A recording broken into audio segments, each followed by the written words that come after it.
दोस्तों, क्या समुंदर के अंदर ऑक्सीजन पैदा हो सकती है? और क्या इस धरती पर जो ऑक्सीजन आ रही है उसमें से ज़्यादातर हिस्सा क्या समुद्र से आ रहा है? एक नई स्टडी पब्लिश हुई है, उसमें कुछ ऐसी ही जानकारी दी गई है। क्या कुछ ये स्टडी कहती है, पहले मैं आपको बता दूं, उसके बाद एक्सपर्ट की राय भी आपको सुनाऊंगा। इस रिसर्च को नेचर जियोसाइंस पत्रिका में पब्लिश किया गया है। प्रशांत महासागर के निचले भाग में ऑक्सीजन बन रही है। यहां तक नहीं पहुंच पाती है सूरज की रोशनी, इसलिए डार्क ऑक्सीजन इसे कहा गया। अभी तक यही माना जाता था कि बिना सूरज की रोशनी के ऑक्सीजन नहीं बन पाती है, लेकिन इतनी गहराई पर ऑक्सीजन का उत्पादन असंभव माना जाता था।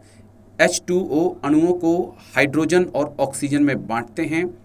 पृथ्वी की आधी ऑक्सीजन समुद्र से आ रही है, ये नई स्टडी बता रही है। डॉक्टर राम श्रीवास्तव को सुनिए क्या कह रहे हैं।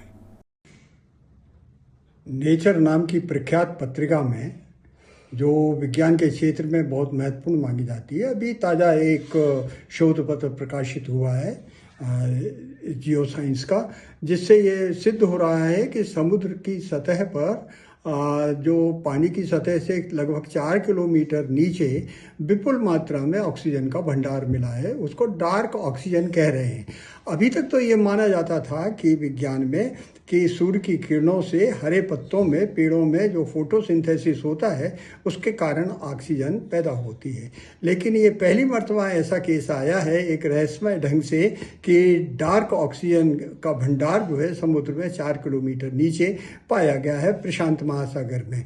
इतनी गहराई में इस तरह के ऑक्सीजन का भंडार कैसे हुआ, ये जानने के लिए वैज्ञानिक प्रयोग कर रहे हैं। अब फिलहाल अभी तक ये पता लगा है कि जिस तरह से एक कांच के गिलास में हम अगर पानी भर दें और 2 तार को बैटरी से कनेक्ट कर दें 1.4 वोल्ट की, तो आप ये मान कर चलिए कि उसमें हाइड्रोजन ऑक्साइड H2S पानी का जो मॉलिक्यूल है वो डिकम्पोज होकर हाइड्रोजन और ऑक्सीजन बना देता है।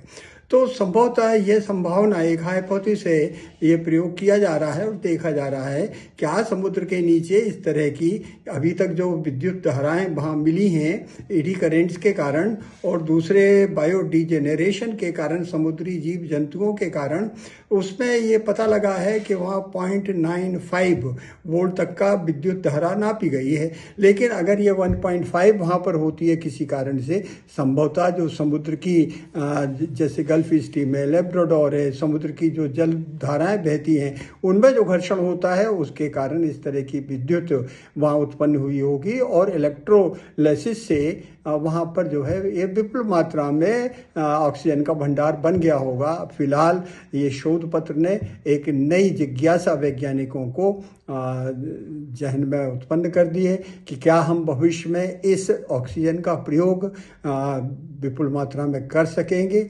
निश्चित ही ये एक नई खोज है, रहस्यमयी है, आश्चर्यजनक है। इससे साइंस का पूरा कॉन्सेप्ट, धारणाएं, अवधारणाएं परिवर्तित होंगी निश्चित रूप से।